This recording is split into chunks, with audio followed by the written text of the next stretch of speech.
Everybody at the end of the day would go over to the Hotel Jerome, and everybody knew everybody then, and it wasn't. Well, the streets were dirt then. They weren't. Yeah, they weren't you paved. just put your car and didn't pay any parking. You just drove right up to the little one-person chairlift.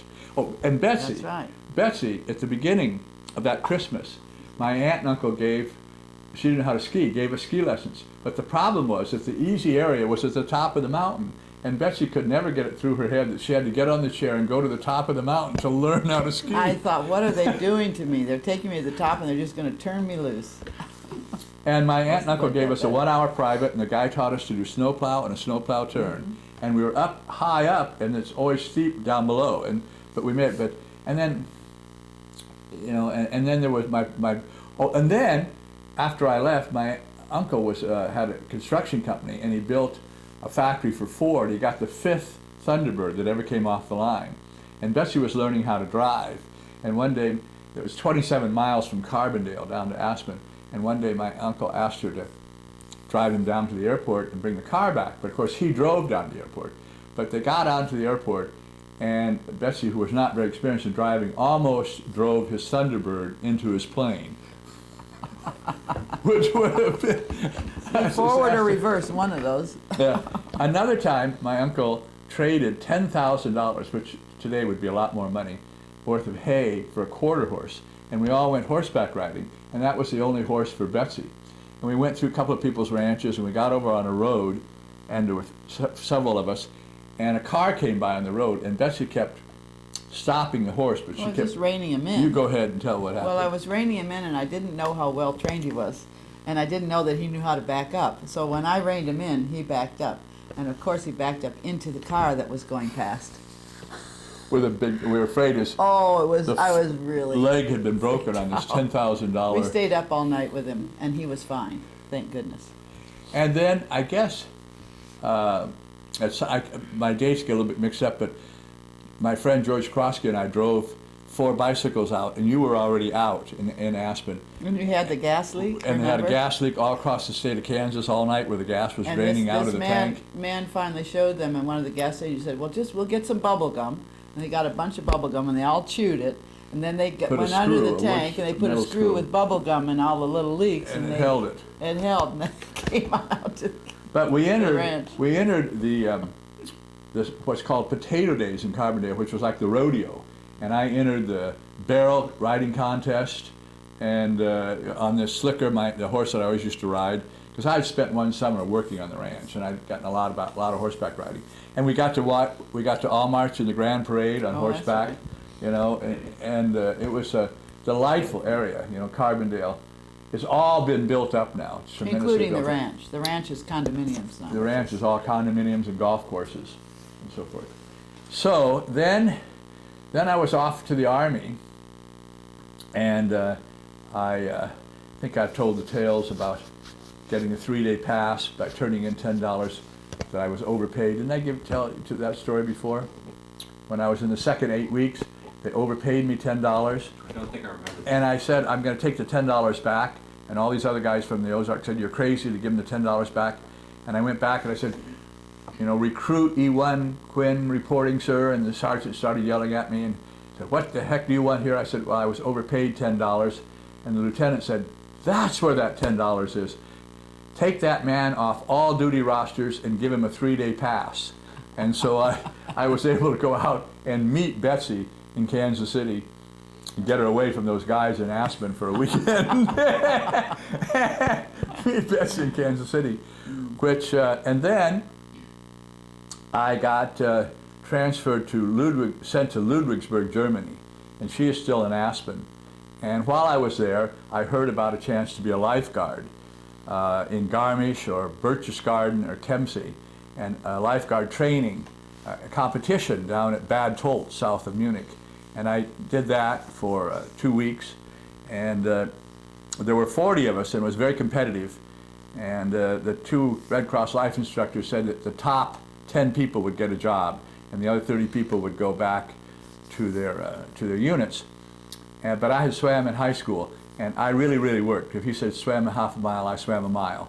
And I ended up graduating number 3rd in the class. And with another guy got stationed in Garmisch. And we had an Army car, one of those brown sedans, take us with all our duffel bags and our bayonet and our gas mask and all this sort of stuff, take us from Bad Tolz to Garmisch. And he asked us if we wanted to go to a friend of his house in Mittenwald where they made violins and have lunch. So that John and I, here we were in the army, and we're driving across Bavaria to have a wonderful lunch and going to a beautiful, beautiful place in Garmisch.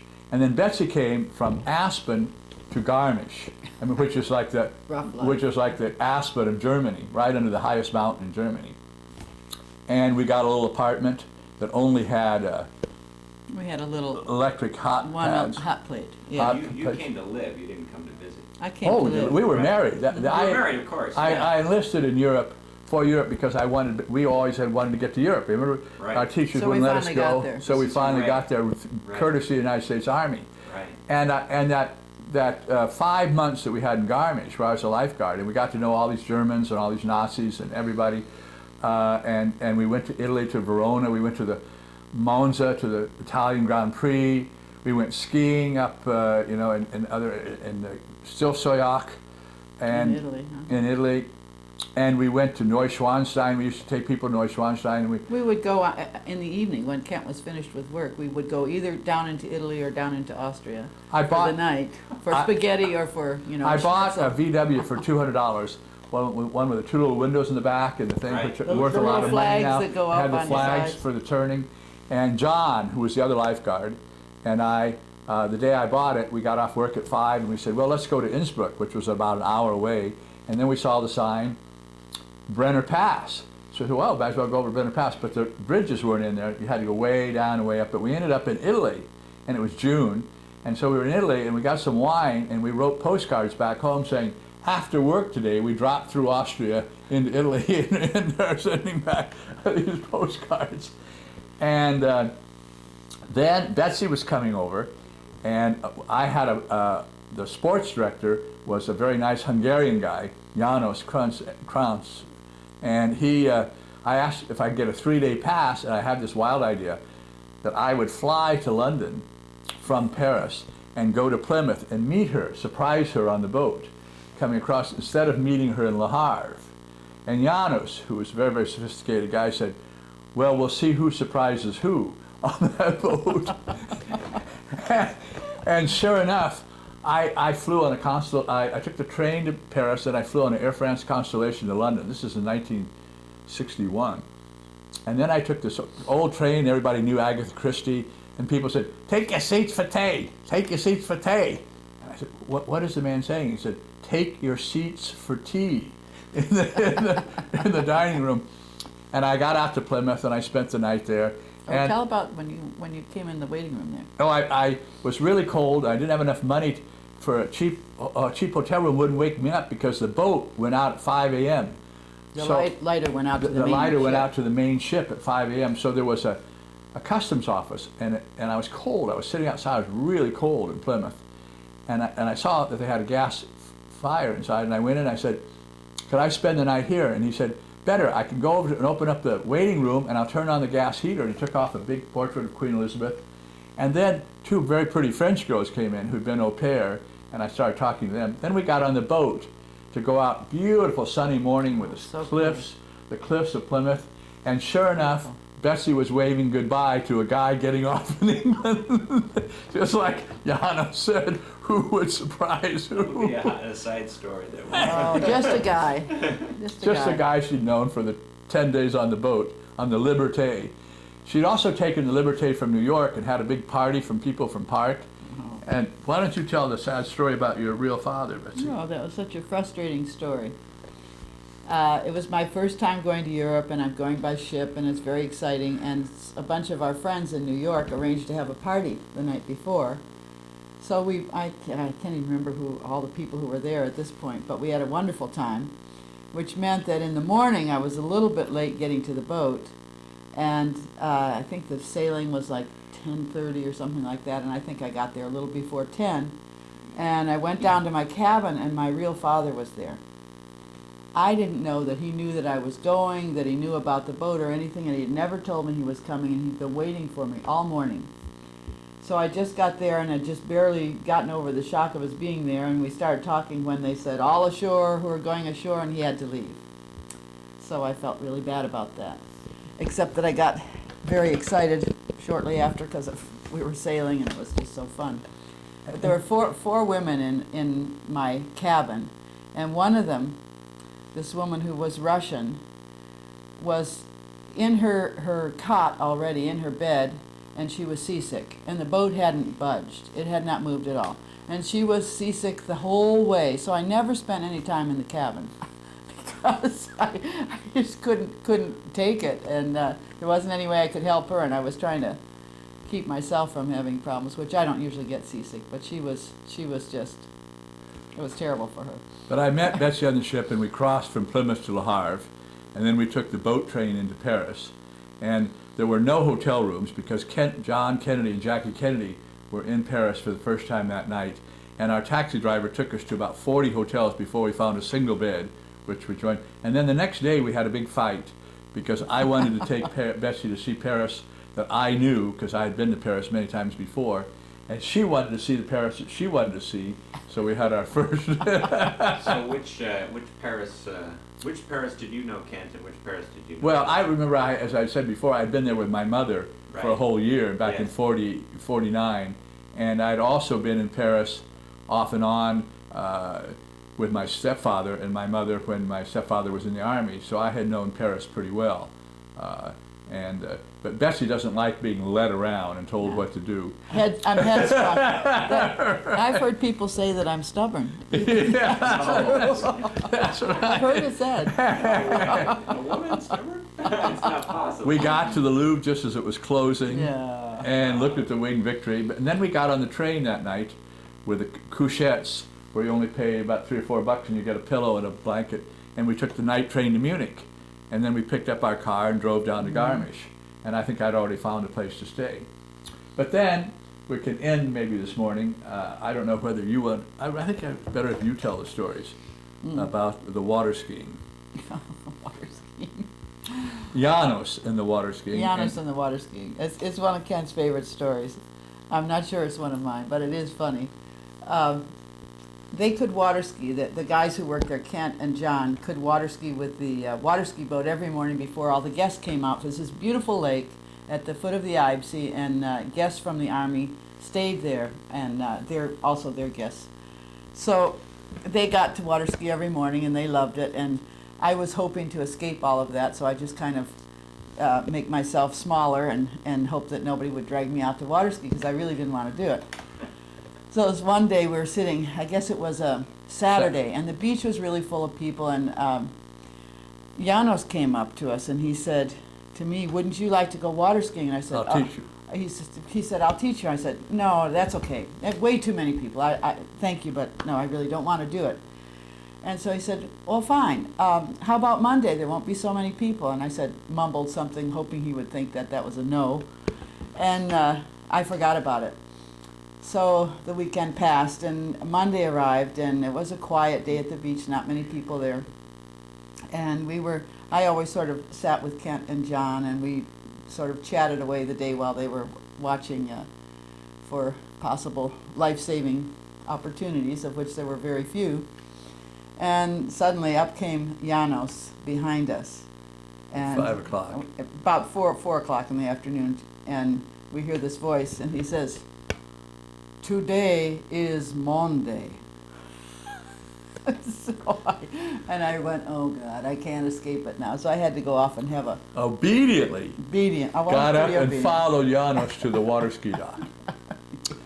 Now, while we're on Janos stories, we went with Janos and his girlfriend Tutu to the opera in Verona. Oh wait, a little background about Janos and Tutu, because Janos was Hungarian and had been in the Dresden bombing, was an artist, and had, of course, given all of that up and was working as He was a sports director. Sports director at the Eibsee Hotel. A very handsome, dashing handsome Hungarian. Handsome Hungarian. What more could you ask for?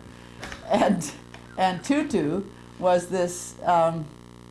Where was she from? She was from Algeria. Algeria. Had been born on an oasis, and spoke fluent French, German, English, and Spanish, and was absolutely crazy. So, and they were a couple, and a very interesting couple. She was the secretary in the hotel. And then there was this guy by the name of Booby, who was, real name was Wolfgang Glaser, and he'd been an SS sergeant during the war, and a Jewish guy had removed his SS thing from him, and he was the other lifeguard, so we really got to know him well. And Janos and Tutu lived together, and I remember saying, because I really liked Tutu, I remember saying, I wonder why Janos doesn't marry Tutu, and he kept saying things like, well, why buy a cow when the milk's so cheap? And then Janos, and what he called Tutu her? was very high maintenance, extremely high maintenance. She always had to have creme caramel. She wouldn't eat in a restaurant that didn't have creme caramel. And so one day, Booby turned to us and said, Tutu is a Nervensega. And I said, a Nervensega? What is a Nervensega? And a Nervensega is a woman who saws on your nerves.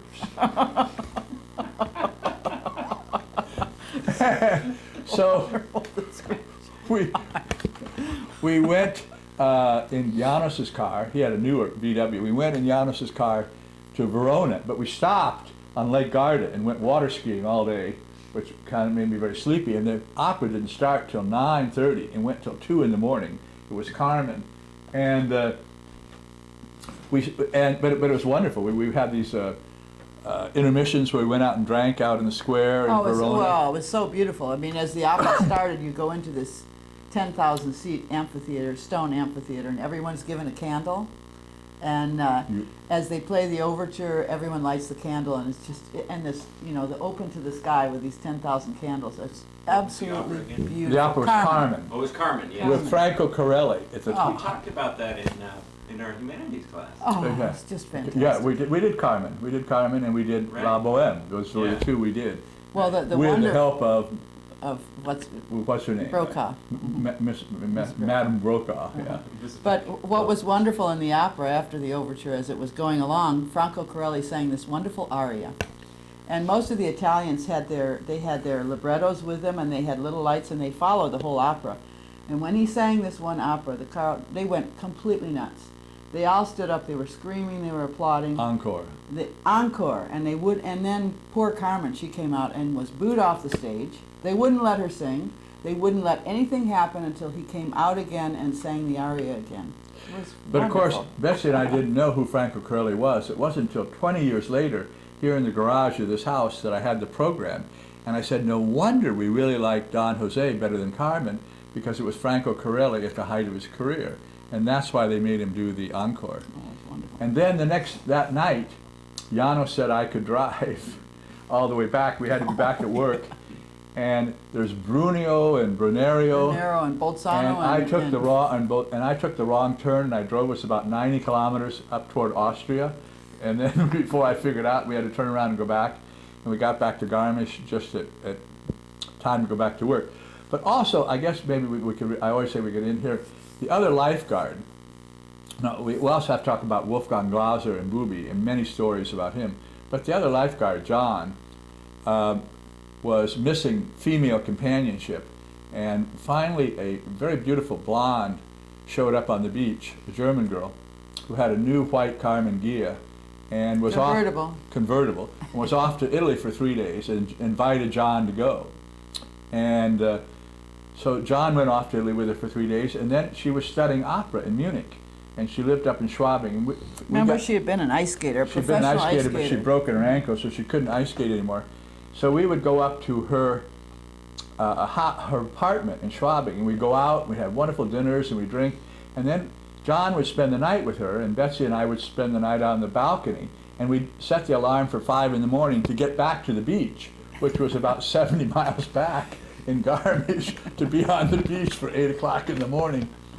Well, the interesting thing, of course, the sad thing, of course, was that John, who had really just wanted to use a female, fell madly in love with this woman, but she was using him for her physical desires. And well, remember, he spoke very good German, and when she would go with him to parties and so on, the other people at the party would say, "What are you doing with this American? They have no culture there. They have no culture." And then John would make a little comment so they'd know that he was understanding And what John they were was from saying. New Haven, but he had not gone to college. You know, he just swam in high school. And she was extremely sophisticated and very beautiful. Yeah. And shall we stop it there? It ended sadly. It ended sadly. It ended by they were jumping into the bed together, and the telephone went off, and it was some of her friends saying, "Let's go to the opera in Stuttgart." And she threw him the keys to the car and to the apartment and said, "Here, you just have a good time this weekend. I'm gone." And John realized it was over. And the stories. And then Betsy just needed to move, just Mhm. lean into Ken a little. Not, Think- not too much, but Right. just, yeah, there you go. Thinking about Booby, he was a bachelor and someone who had lived through the war on the other side, and it gave Kent this wonderful opportunity to go through the war with a German, talking about all of the different decisions and the different battles and the different, just all the things that went on, and talk to someone who had lived through it. So it was fascinating, and they did that. Everybody said they're out there on the beach fighting World War II all over again. And Booby told us that, of course, he was a Nazi, and when the Americans came, they said to him, "Well, you can work for us, but you'll have to go through our denazification program." So he said for 1 week they just kind of talked to him about how he's not a Nazi anymore, and at the end of the week, he got the stamp of approval and he was denazified. So That was it? That was it. But no, he was from the Sudetenland Yeah. in Czechoslovakia, and he'd been a ski jumper, so that's why he got in a skier, and that's why he was in the SS. He wasn't in the part. So he was not German. Oh yes, he was German. Well, There were 3 Sudetenland. million Germans living in Sudetenland. Mhm. His parents were German. Woodrow Wilson gave that part of Germany to Czechoslovakia Right. right after World War Okay, One. right. But they would consider. And no, he was clearly German, even more German, because he'd been kicked out of Germany for 20 years, made him even madder. And he was not involved in putting the Jews to death, and he was not involved in the personal bodyguard of Hitler. He was just in the special forces, the Waffen SS. the mountain troops. And he was. and he started off by telling us about the invasion of France and all the way he had a motorcycle with a sidecar, and going all the way through France, and then he talked to us all about fighting in Russia, and the only way he got out of Russia was by being wounded and being flown back, and then he ended up in northern Italy at the end of the war. He had wounds all over his body that he showed us what campaign the different holes were from. And I was Unbelievable. using, what was his name, The Rise and Fall of the Third Reich? Steyrer. No, Shire. Shire. Yeah. Shire's book. And one problem with Booby, he was anti-Semitic, but he was very correct. You know, he talked about what a correct person did and a non-correct person did, and we were with him all summer long. And then he would take us to cafes where they had a zither, and we would learn to sing all those German songs. Sometimes I think we were singing some of the Nazi songs, and then. Summer Nachtfests, they were. Oh, and I mean, wonderful. Nachhauser gave her Nicht, all the drinking songs. We learned all the drinking songs, and we would the beer companies and the big beer tents from Munich would come down to Garmisch and put up little beer tents, and they'd have the swings and so forth. In fact, you and we ended up in a beer tent with a German guy, but with a Jewish kid who was scared, and our English teachers And the told us English to get teacher. out of there because they were all Nazis and they were drinking. Well, they were I don't know if you singing. They were remember. getting into the really rough. You may not have been songs. with us that night in Munich. When but we were in Well, I remember The being in Lowenbrau House. Yeah. The Hofbräu House. Hofbräu House is all tourists, but we went off to another one. We went to the Right. Lowenbrau House, Uh-huh. and it was all old Nazis, old SS guys. Singing Deutschland über alles. Well, Yeah. that's what they were doing. Yeah. Yeah. And it was And the very, Horst Weasel song. very and- strange. We've got to write that. That's another story. We'll have to- Okay. Yeah. But Booby, you know, was a really, really wonderful guy, and it's hard for people to hear. Well, Booby's the one who told us about Verona, who loved opera, who got us to go down to Verona, really got us for the first time really to see our first opera. Well, we were quite taken by the fact that all the gardeners, the water ski boat driver, the mechanics, they all liked classical music. They all liked opera. And there were 50 opera companies in Germany. We heard the Vienna Boys Choir come to Garmisch that summer. You know, as I look back, that was the best summer we ever had. Here I was in the Army, you know, and going out to the lake every day with our own car. I never went into the caserne but once a month to get paid with my Levi's and a sports shirt. John picked up my mail all the time. There was a big march on Berlin, the Berlin crisis, and everybody We was... didn't know anything about it. And nobody was on the beach for 3 days. They were all off on alert, and I was just reading about it in Stars and Stripes. You know, it was... And we used to take people... I have to say, just interrupt here and say, that was the best summer we ever had, followed by like 40 other summers they were all the best summers we ever had too. Like what? Like building the cabin, building the farmhouse, going to Turkey, sailing in Tahiti. I could go on forever. Sailing in Greece. Yeah, I mean... Sailing on the coast so of Turkey. Yeah. The best, one of many bests. I think it's better. But to I say. guess I think of it being so best because the Army was so terrible, and I hated the Army so much, and then all of a sudden to go from this hating the Army to having this wonderful 5 months, like being in that staff car and trying to pinch ourselves. We're sitting in the back of the car, and this German driver is going to drive us to Mittenwald to have lunch with his friend who builds violins. I mean, this is not the Army experience. Just one other thing about this summer that was wonderful. Kent's grandmother, who at that time was about 80, I guess, came over to visit us, and his aunt, and his grandmother Kitty brought her friend Alvina, who was the same age, and they had both studied German and been in Germany in 1904, I think it was? 06. They traveled there together. And they came back, and we were able to take them all over Germany and Austria, and they rode with us in our little VW with Kent, his aunt, who was as tall as I am, maybe a little taller, his grandmother Kitty, his aunt Alvina. That's 4 of us, and then John. Well, John and myself. And how did we all get in that VW or ever get out? 4 in the was back wonderful. and 2 in the front. 4 in the back seat of a VW Bug. Yeah. Unbelievable. Hey, Finally, tell about Booby's escape.